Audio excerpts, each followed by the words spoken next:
నమస్తే, నేను బలరాం. అప్డేట్స్ లోకి వెళ్దాం. ఆంధ్రప్రదేశ్ రాజకీయాల్లో కీలక పరిణామం చోటు చేసుకుంది. సీనియర్ రాజకీయ నేత వైసీపీ రాజ్యసభ ఎంపీ విజయసాయిరెడ్డి సంచలన నిర్ణయం తీసుకున్నారు.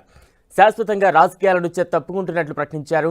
ఈ విషయాన్ని ఆయన ఎక్స్ వేదికగా ప్రకటించిన ఆయన ఇవాళ తన రాజ్యసభ పదవికి రాజీనామా చేయబోతున్నారు. రాజ్యసభ సభ్యత్వానికి రాజీనామా చేస్తున్నట్లు ట్వీట్ చేయడంతో వైసీపీకి పొలిటికల్ షాక్ తగిలింది. తాను ఏ రాజకీయ పార్టీలో చేరబోనని చెప్పారు.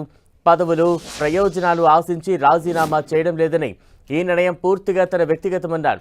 తనపై ఎలాంటి ఒత్తిళ్లు లేవన్న విజయసాయిరెడ్డి ఎవరూ ప్రభావితం చేయలేదని తెలిపారు.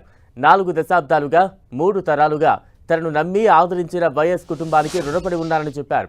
2 సార్లు రాజ్యసభ సభ్యుడిగా అవకాశం ఇచ్చిన జగన్ తనను ఇంతటి ఉన్నత స్థాయికి తీసుకువెళ్లిన భారత్కి కృతజ్ఞతలు తెలిపారు.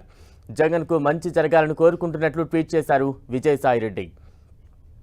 పార్లమెంటరీ పార్టీ నాయకుడిగా, రాజ్యసభలో ఫ్లోర్ లీడర్గా, పార్టీ జాతీయ ప్రధాన కార్యదర్శిగా పార్టీ రాష్ట్ర ప్రయోజనాల కోసం చిత్తశుద్ధితో శక్తి వంచన లేకుండా కృషి చేశారని విజయసాయిరెడ్డి తెలిపారు.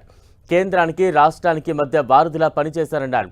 దాదాపు 9 ఏళ్ల పాటు ప్రోత్సహించి కొండంత బలాన్ని, మనోధైర్యాన్నిచ్చి తెలుగు రాష్ట్రాల్లో తనకు గుర్తింపునిచ్చిన ప్రధాని మోదీ, కేంద్ర హోంమంత్రి అమిత్ షాకు ప్రత్యేక ధన్యవాదాలు తెలిపారు. టీడీపీతో రాజకీయంగా విభేదించారని చెప్పారు విజయసాయిరెడ్డి. చంద్రబాబు కుటుంబంతో వ్యక్తిగతంగా విభేదాలు లేవని వ్యాఖ్యానించారు. పవన్ కళ్యాణ్తో చిరకాల స్నేహం ఉందన్నారు. తన భవిష్యత్తుపై క్లారిటీ ఇచ్చిన ఆయన వ్యవసాయం చేసుకుంటారని అన్నారు. సుదీర్ఘ రాజకీయ ప్రయాణంలో ఆదరించిన రాష్ట్ర ప్రజలు, మిత్రులు, సహచరులు, పార్టీ కార్యకర్తలు ప్రతి ఒక్కరికి ధన్యవాదాలు చెబుతూ ట్వీట్ చేశారు విజయసాయిరెడ్డి. విజయసాయిరెడ్డి రాజ్యసభ పదవీకాలం 2028 జూన్ వరకు ఉంది. మరో 3 ఏళ్లు పదవీకాలం ఉండగానే ఆయన రాజీనామా ప్రకటన చేయడం వైసీపీలో తీవ్ర చర్చనీయాంశమైంది. మరోవైపు విదేశాలకు వెళ్లేందుకు సిబిఐ కోర్టు అనుమతి కోరారు విజయసాయిరెడ్డి. నార్వే, ఫ్రాన్స్ వెళ్లేందుకు అనుమతించాలని పిటిషన్ వేశారు. ఫిబ్రవరి 10 నుంచి మార్చి 10 వరకు పర్మిషన్ ఇవ్వాలని విజ్ఞప్తి చేశారు. సిబిఐ స్పందన కోసం విచారణను ఈ నెల 27కు వాయిదా వేసింది కోర్టు. వైసీపీ రాజ్యసభ సభ్యుడు విజయసాయిరెడ్డి రాజీనామా ప్రకటన ఏపీ రాజకీయాల్లో సంచలనంగా మారింది.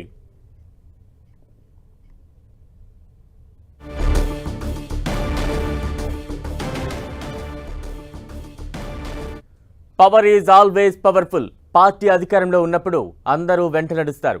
అపోజిషన్లో ఉన్నప్పుడు మనోళ్లు అనుకున్నోళ్లే ఒంటరిని చేసి వెళ్లిపోతూ ఉంటారు. రాజకీయం అన్నాక ఇదంతా కామన్. ఇప్పుడిదే పరిస్థితి ఏపీలోని వైసీపీ ఫేస్ చేస్తోంది. ఆళ్లనా నుంచి లేటెస్ట్గా విజయసాయిరెడ్డి వరకు అందరూ జగన్కు వెన్నుదన్నుగా నిలిచారు. పార్టీ ఓడిపోయేసరికి అంతా గుడ్ బై చెప్తున్నారు. పార్టీ పెట్టినప్పటి నుంచి విపక్షంగా ఎదిగిన సమయంలోనూ, అధికారంలో ఉన్నప్పుడు జగన్ వెంట నడిచిన వారు వరుసగా పార్టీని వీడుతున్నారు. అధికారంలో ఉన్నప్పుడు తమకు దక్కని గౌరవం, జరిగిన అన్యాయాన్ని గుర్తు చేసుకుంటూ ఇప్పుడు రాజీనామాల బాటపట్టారు. తాజాగా వైసీపీలో ఆల్మోస్ట్ నెంబర్ 2 పొజిషన్లో ఉన్న విజయసాయిరెడ్డి సంచలన ప్రకటన చేశారు. వైసీపీని వీడుతున్నట్లు ప్రకటించారు. అయితే మొత్తం రాజకీయాల నుంచి తప్పుకుంటున్నట్లు వెల్లడించారు. 2024లో వైసీపీ నుంచి అధికారం దూరమయ్యాక ఒక్కొక్కరుగా ఆ పార్టీని వీడుతున్నారు. రాజ్యసభ సభ్యులు మోపిదేవి వెంకటరమణ, బీద మస్తాన్రావు, ఆర్ కృష్ణయ్య పార్టీకి, పదవులకు రాజీనామా చేసి మరో పార్టీలో చేరారు. మోపిదేవి, బీద మస్తాన్రావు టీడీపీలో చేరితే ఆర్ కృష్ణయ్య బీజేపీ కండువా కప్పుకున్నారు. వీరు ముగ్గురు తిరిగి రాజ్యసభ సభ్యులుగా ఎన్నికయ్యారు. ఇక ఏపీ మహిళా కమిషన్ మాజీ చైర్మన్ వాసిరెడ్డి పద్మ వైసీపీకి గుడ్ బై చెప్పేశారు.